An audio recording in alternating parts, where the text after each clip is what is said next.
Well, it's December, it's about 40 degrees outside, and I am out here at one of the local ponds about 10-15 minutes from my house, just trying to do a little bit of winter fishing. There's a tournament coming up, I think, in about 2 weeks, and so I'm just trying to kind of figure out this winter bite a little bit. I went striper fishing a few days ago, and it's a little bit different style of fishing, but I really just wanted to get out here. And I think what's happening, or what's going to happen, is I think these fish are probably going to be deep. So I need to be fishing deep, looking for them. And so I'm just out here trolling around, just trying to see what I can see. And then I'm going to go ahead and try to catch a couple fish.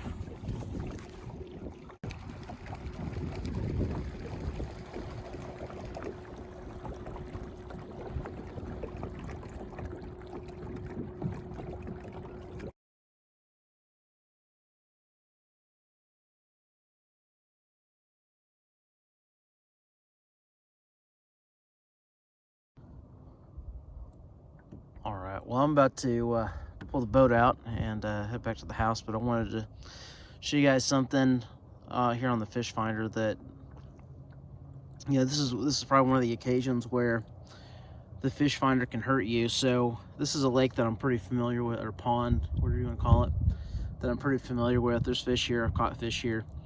And what you'll see is, if I'm looking at that graph, I just see a lot of vegetation, a lot of stuff like that, not really seeing a lot of fish. Now, I know for a fact there's fish out here. I've caught fish out here. Plenty of people caught fish out at this lake.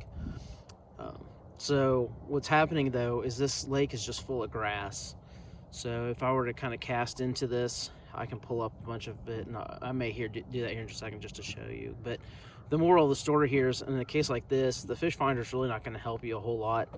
I mean, I'm in 6 feet, I'm looking at a pretty narrow area to begin with, but moreover, because of how busy the underwater area is, just because of all of the grass and everything like that, you're not going to be able to see fish out of through any of this. So yeah, there are fish here, but your fish finder's not gonna show you. So it's just one of those things. This is a situation where the fish finder, can hurt you. You might overlook an area or something like that, just because you don't think there's fish there, because they're not showing up on the scope. But in a case like this, where you just have so much thick coverage, you're not gonna find anything. So just remember that, kind of understand what you're seeing, what you're looking at, and understand, when your fish finder can help you, and in a case like this one, it's going to hurt you by, not being able to give you the information that you're expecting.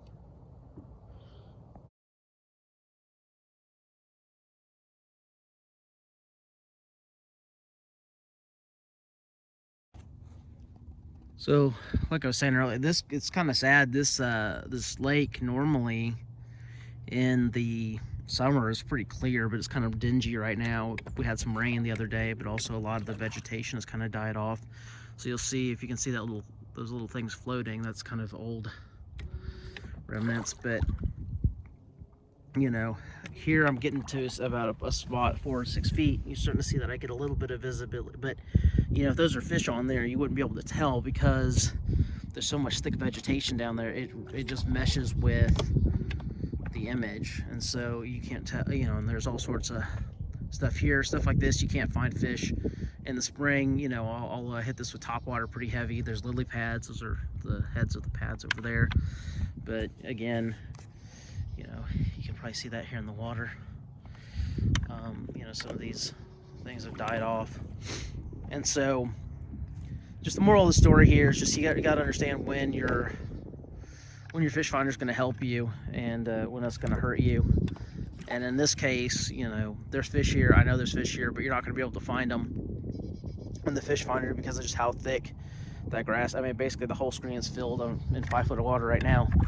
That whole page is filled up with vegetation, and you couldn't distinguish the fish on there if you wanted to. So, and there's things in there that look like, these things here that kind of look like bait balls, maybe something like that. But there's just so much noise on there, it'd be really hard to pick out a fish. And here I'm in 3 feet of water, and again, that chart just completely full from all the vegetation. You can see some of it sticking out here.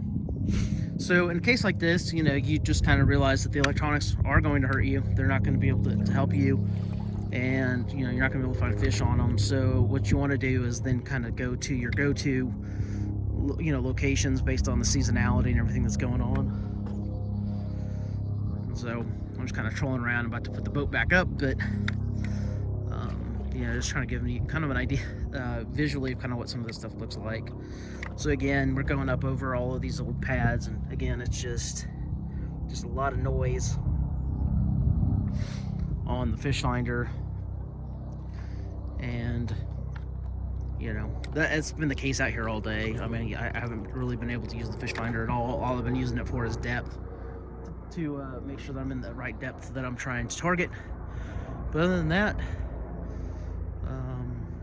you know, like I said, just old school basic fishing out here, because there's just so much cover down here. You can't distinguish fish on the fish finder in these conditions. So I know I keep saying that. I just wanted to, you know, really kind of drive the point home that, you know, sometimes it's not the be all end all to have, you know, all the fancy electronics. Sometimes you've just kind of got to go with your instincts to kind of know what you're looking at. So until next time.